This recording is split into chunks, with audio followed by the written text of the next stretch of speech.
Je vous invite à suivre un deuxième film qui va introduire notre deuxième table ronde, deux nouveaux témoins pour venir témoigner avec une thématique, la raison d'être, facteur supplémentaire de performance. Merci à vous.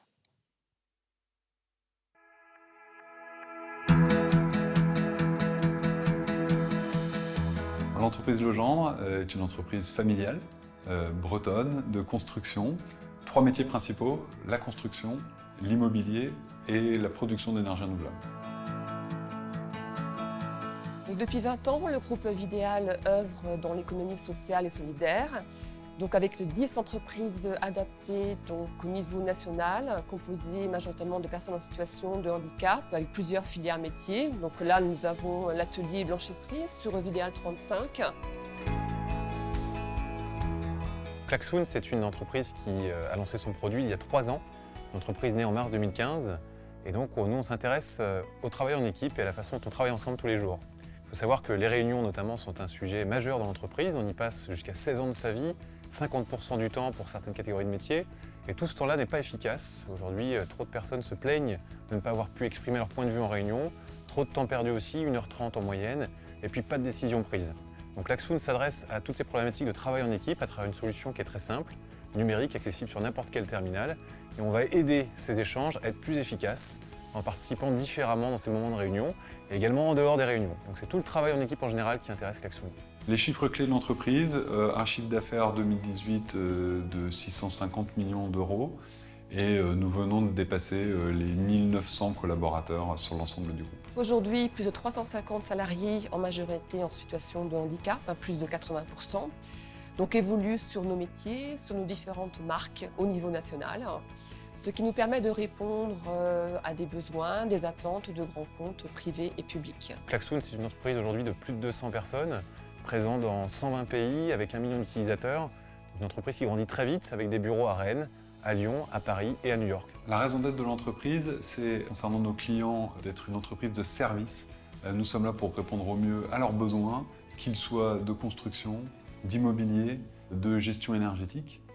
Et puis une autre raison d'être très importante qui est tournée vers l'interne et les collaborateurs, d'être sûr de mettre en œuvre toutes les conditions pour leur épanouissement au travail, avec le respect de toutes les nouvelles dimensions et notamment celle du respect de l'environnement qui doit être très importante dans l'immobilier. Notre vocation au sein de Vidéal et au sein du secteur adapté est d'accompagner, orienter, professionnaliser nos salariés en situation de handicap, leur garantir un avenir social et professionnel pour justement nous permettre de développer de nouveaux marchés, des nouveaux métiers accessibles et durables. Ce qui nous passionne, c'est le travail en équipe, cette question très complexe puisqu'il s'agit de l'individu et de sa place dans le collectif. Et donc on s'intéresse à comment ces savoir-faire individuels peuvent prendre toutes leurs dimensions grâce aux autres talents présents autour et donc à faire en sorte que le collectif soit plus grand, plus fort, plus efficace et que chaque individu y trouve sa place. Vincent Legendre, président du groupe Legendre. Maryse Simon, je suis à la direction des relations humaines. Mathieu Beuchet, dirigeant de Klaxoon. Et comme à l'UE35, on fait bien les choses, eh bien, ils sont devant vous pour aborder cette thématique sur ce facteur supplémentaire de performance. On vous a entendu tous les trois et on remercie également Nicolas Perrac qui vient se joindre à nous. J'ai une toute première question lorsque l'on est artiste, lorsque l'on écrit, lorsque l'on est compositeur, interprète, chanteur. On bâtit aussi peut-être sa carrière avec l'âme d'un chef d'entreprise. L'âme d'un chef, sûrement pas, mais en tout cas, l'entreprise, c'est moi. Donc, moi, je suis l'entreprise et où je vais m'opposer à ce qu'on vient de dire, c'est que mon entreprise, le but de mon entreprise à moi, c'est pas du tout de faire travailler les gens, c'est d'essayer de créer des choses pour faire rêver les gens, pour faire avancer peut-être les gens, pour parler de tolérance, pour parler de choses qui me touchent beaucoup et depuis longtemps. Et le seul moment où j'ai l'impression que mon entreprise, si on peut l'appeler comme ça, va créer des emplois, c'est quand je pars en tournée et que je me dis, plus il va y avoir de concerts et plus mes musiciens vont travailler et mieux c'est. Mais c'est le seul moment. Sinon, j'ai le sentiment d'être une entreprise à moi tout seul, puisque j'écris, puisque je réalise, puisque des fois j'arrive à faire même des disques à la maison, donc je ne dépends que de moi. C'est-à-dire que je peux du jour au lendemain m'effondrer ou sortir comme ça. Donc c'est très très bizarre, c'est une entreprise un peu différente, on va dire. Mais assez dichotomique, c'est-à-dire vous chez vous, et puis là, peut-être l'autre casquette, parce que là, vous faites travailler, et puis, bien évidemment. Oui, mais en même temps, moi, je suis très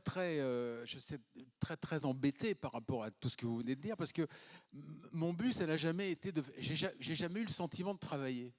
C'est-à-dire que j'ai la chance, l'absolu bonheur de n'avoir jamais eu quelqu'un qui me donnait des ordres, qui me disait de faire des choses. J'ai toujours eu la chance de partager mes créations avec des gens dont le premier talent était leur talent, et puis surtout leur humanité. C'est-à-dire que j'ai du mal à travailler avec des gens que j'aime pas. Donc j'ai jamais essayé de juger les gens par rapport à autre chose que ça. Donc je suis vraiment à part. Je peux rentrer dans le créneau entreprise, c'est vrai, mais avec une autre vision, parce que j'ai jamais été confronté à tout ce que vous avez pu et tout ce que vous traversez. Mais en tout cas, il y a une belle complémentarité, en tout cas ce soir. Maryse Simon, merci beaucoup Maryse, parce que DRH du groupe Vidéal, on l'a entendu, lorsque l'on dit vraiment que cette raison d'être est un facteur supplémentaire vraiment de performance, dans un créneau où on parle beaucoup de cœur, ça veut dire réellement quelque chose pour vous et pour votre entreprise? Alors oui, écoutez, j'ai profité, on s'est regroupés récemment dans un groupe de travail. J'ai envie d'être le porte-parole, le porte-mot de ce que les salariés, les équipes ont mis en avant sur ce facteur supplémentaire de performance. Alors, je préfère mettre en mots et surtout rester fidèle à leurs propos, hein, parce que là, on est vraiment sur des retours individuels. Donc voilà, je préfère Allez-y. dans ce sens-là.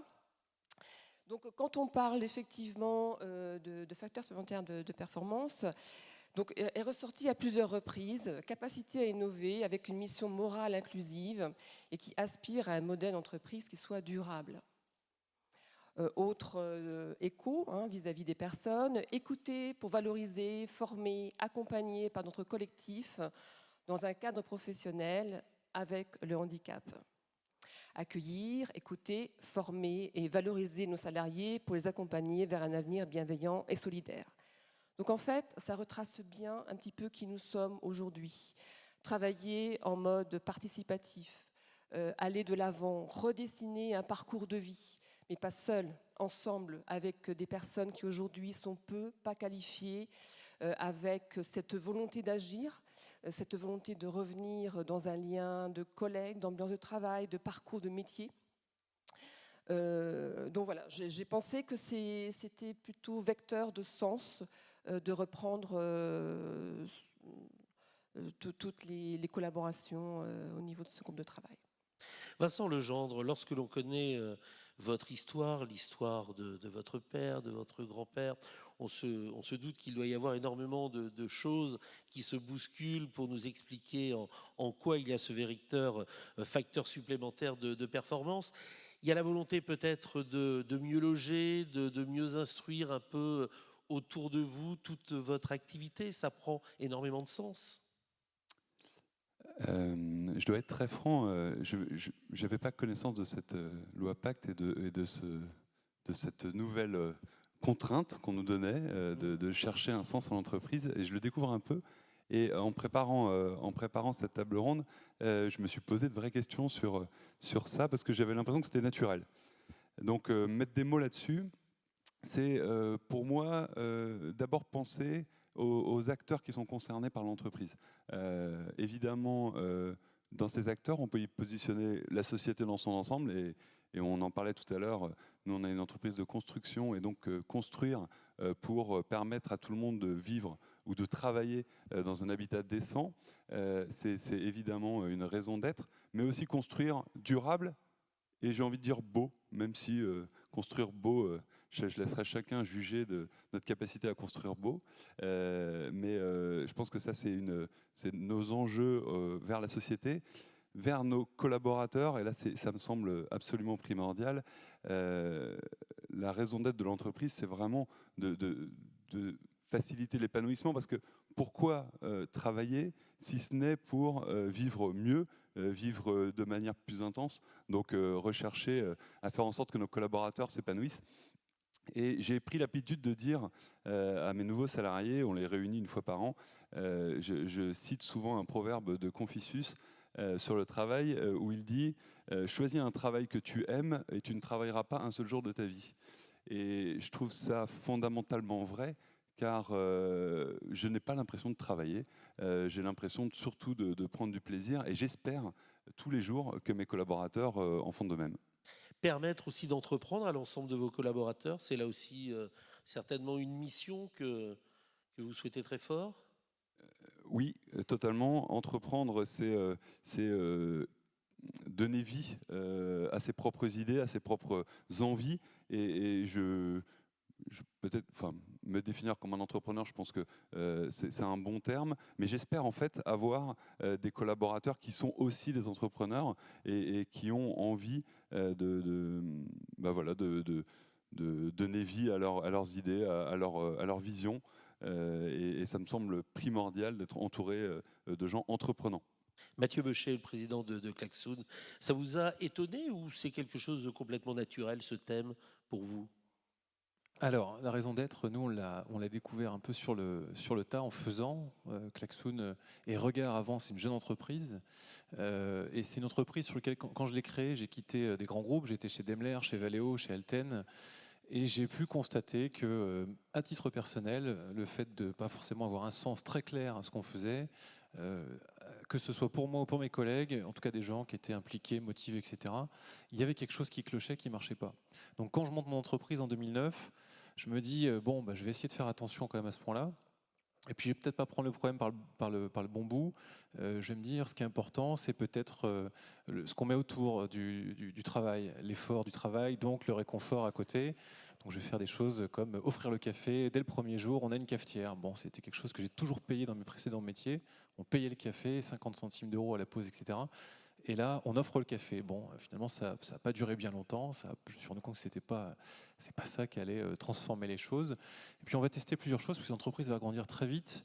Et à un moment donné, on passe les dizaines, la vingtaine, trentaine, cinquantaine. Et puis, à un moment donné, on n'a pas une interaction possible avec tout le monde tous les jours au quotidien. Donc, on commence à essayer de deviner comment est-ce qu'on pourrait mettre un peu encore une fois, de réconfort autour de tous ces efforts. Et je vais tester des choses du côté de temps libre. On entend beaucoup ça d'ailleurs à l'époque, dans les années 2010-2012. Je crois que Google d'ailleurs communiquait dessus. Il y a encore 10% du temps de travail qui est alloué à des projets personnels qui sont en théorie censés permettre l'entrepreneuriat.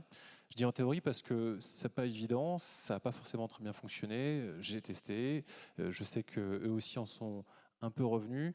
Pourquoi? Parce qu'on se rend compte qu'en ouvrant, finalement, en laissant chacun essayer de trouver une raison d'être ou un truc sympa, entre guillemets, à faire à côté, ça ne va pas très loin.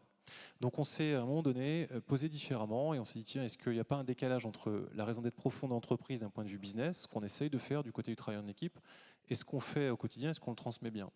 Et en mettant finalement ça en adéquation, là on a vraiment changé de vitesse. On a fait attention pas à se trouver des temps de pause ou entre guillemets, de confort, mais plutôt à faire attention à ce qu'une idée qu'on a autour de la raison d'être de l'entreprise, c'est-à-dire le travail en équipe, on a fait attention à ce que cette idée soit bien exécutée, à ce que quand elle naît, cette idée, on en prenne soin, que tout le monde soit bien mobilisé autour. Et finalement, ce que je décris là, c'est l'exécution. Quand on a pris soin de bien exécuter nos idées autour de cette raison d'être qui était le travail en équipe, là, j'ai retrouvé du plaisir et finalement, le confort était un élément qui était juste nécessaire, mais absolument pas un but en soi. Yann. Oui, alors on a dans la salle les patrons de TPE, de PME de notre département. Et il y a sûrement une question que j'ai entendue dans le cadre des réunions préparatoires, qui est de se dire, c'est vrai que d'évidence, sans doute, la raison d'être, c'est un truc de start-up qui réussit. Pour les, entre guillemets, les prétendues entreprises de la vieille économie, c'est quand même très très loin de nos préoccupations. Qu'est-ce que vous avez envie de leur dire, là, tous les trois, voire tous les quatre, puisque on est des artistes, parfois aussi en entreprise, même si ce n'est pas toujours reconnu. Mais qu'est-ce que vous avez envie de dire aux chefs d'entreprise qui sont là par rapport à la raison d'être? Comment aborder les choses? On laisse passer, on saisit l'opportunité, on en fait quoi? Et comment? Maryse. Je vais peut-être faire un jeu de mots. C'est peut-être être raisonnable, mais avec une petite touche de déraison pour avancer. C'est-à-dire casser les codes. C'est-à-dire aussi se permettre des choses innovantes, créer des nouveaux métiers qui ont un impact sociétal fort et qui permet aussi de faire bouger les lignes auprès des donneurs d'ordre, des clients, des partenaires, des parties prenantes sur cette responsabilité sociétale. Ce sont les pratiques RSE, ce sont les politiques handicap. Comment nous, on peut aussi intervenir sur ces choix d'aménagement de temps de travail, de fréquence, de cadence. Il y a parfois des choses démesurées. Alors, voilà, tout à l'heure, on parlait de partition de musique. Voilà, c'est peut-être une manière un peu plus moderne de mélanger la clé de sol et la clé de fa. Et voilà, avec des agréments, avec des possibilités différentes d'agir. Et je pense qu'on peut agir ensemble parce que nous sommes une société à part entière. Vincent.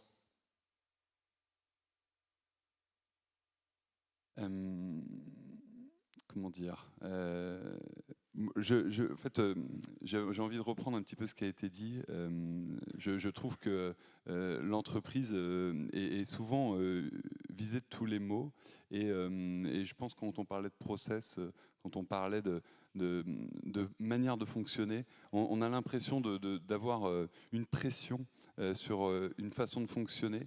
Je pense que la raison d'être, encore une fois, d'une entreprise, c'est d'abord d'être libre de bouger, d'évoluer avec ses collaborateurs et que chacun prenne conscience qu'on n'est pas... on a vocation à être différent, on a vocation à faire différemment, on a vocation à faire nouveau, mieux, et voilà, ne pas rester contraint par toutes ces images totalement négatives qui nous arrivent régulièrement sur l'entreprise, l'entrepreneuriat, les patrons.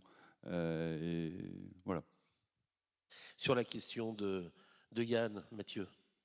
Alors, moi, je peux témoigner que la raison d'être, c'est déjà ça permet de faire naître une entreprise. En tout cas, c'est pas forcément le cas de Klaxoon qui est né d'une aventure entrepreneuriale plutôt côté service, mais je croise beaucoup de monde dans les startups qui commencent par une raison d'être et qui commencent directement autour de ça.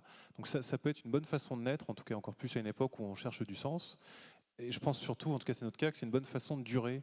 C'est-à-dire que c'est un bon critère, on entend souvent en économie, il faut trouver son critère économique sur lequel on évalue la performance de l'entreprise. Est-ce que c'est, je pense au groupe Merck aux États-Unis qui avait une façon d'évaluer sa performance qui était le chiffre d'affaires par pharmacie, et ils ont switché en chiffre d'affaires par passage dans les pharmacies. Et grâce à ça, ils ont transformé leur approche, ils ont vraiment grandi.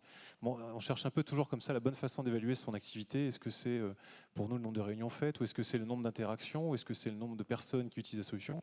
Bref, quand on regarde tout ça sur un critère plus macro qui est le travail en équipe, est-ce que vraiment on réussit à changer le monde du travail avec ce qu'on fait? C'est la question qu'on s'est posée en 2014. On s'est rendu compte que finalement on avait une action assez faible. Je reprends les mots de Deltador tout à l'heure, c'est vrai qu'on est encore des petites entreprises. Et on s'est rendu compte qu'on pouvait peut-être, même si on était petit, avoir un impact un peu plus fort en passant par une voie produit. Et sur ce critère-là, qui était encore une fois notre efficience à atteindre notre raison d'être, eh ben, on a fait un pivot, transformé l'approche et on a été beaucoup plus performant. Donc je pense que c'est une très bonne façon d'évaluer, en tout cas une époque, encore une fois, qui attend ça, d'évaluer où est-ce qu'on se situe, est-ce qu'on est bien au rendez-vous de la promesse qu'on s'est faite. Vincent Legendre, sur la thématique là, qui nous intéresse, vous avez le sentiment qu'on réussit aujourd'hui à participer mieux à une certaine intégration et permettre aussi aux salariés d'aller vraiment prendre cet ascenseur social? Alors ça, c'est prédominant, en effet. Je pense que la raison d'être d'une entreprise auprès de ses salariés, c'est de faire en sorte qu'ils se sentent intégrés. Donc on en parlait beaucoup tout à l'heure. Encore une fois, cet épanouissement, par le travail, on interagit avec tout un microcosme, l'intérieur de l'entreprise, mais tous les gens qui tournent autour des projets qui nous occupent tous les jours. Et comment dire, cette interaction avec ses collègues, avec ses clients, avec ses partenaires, ses fournisseurs, c'est ce qui donne ce sentiment d'exister et qui renvoie de la joie très régulièrement, parce que régulièrement ça se passe très bien dans l'entreprise et dans le travail, il faut aussi savoir le dire. Donc intégrer les gens dans la région où l'entreprise se trouve et faciliter, en effet, déclencher cet ascenseur social, leur permettre d'envisager une évolution, d'envisager encore une fois de mettre leurs idées sur la table et de les voir évoluer. C'est fondamental pour une entreprise.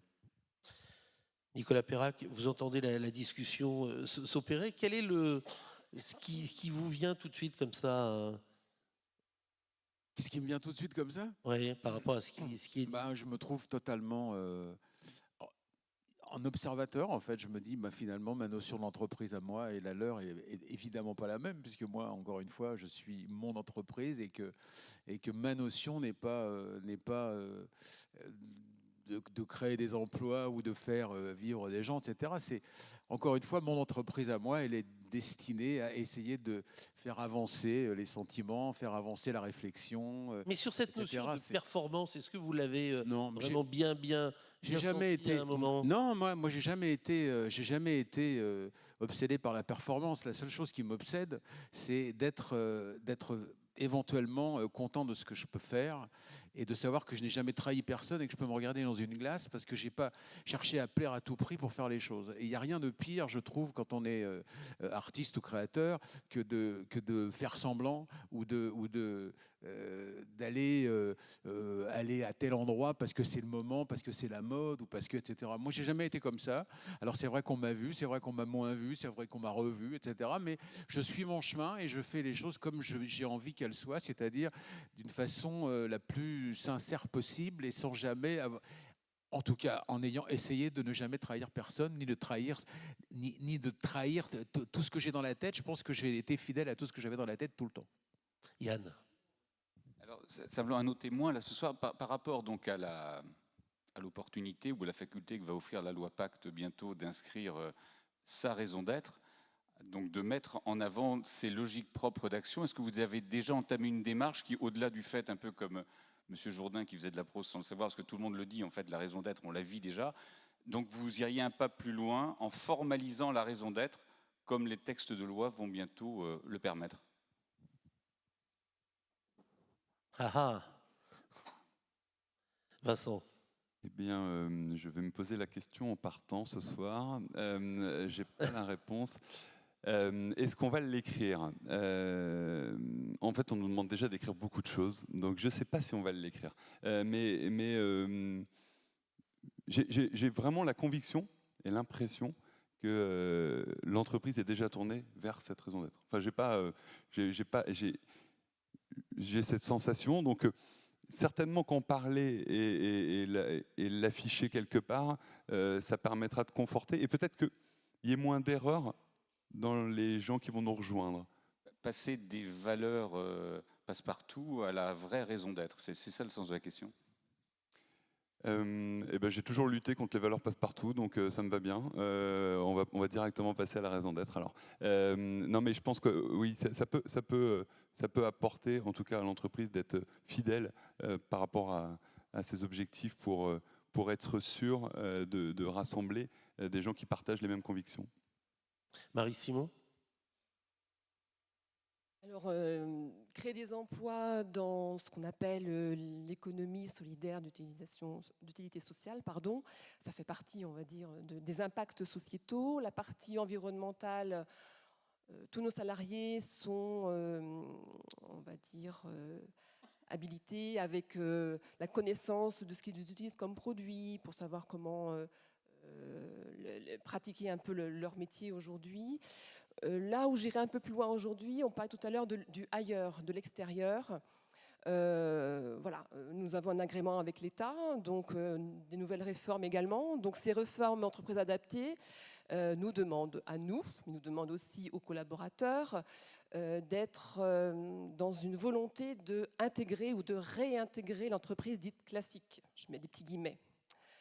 Donc voilà, c'est une réflexion partagée, c'est aussi des pratiques dans vos entreprises en interne. Ça veut dire que nos salariés aujourd'hui ont un cœur de métier, se professionnalisent dans notre organisme de formation en interne avec une certification, des diplômes, des qualifications.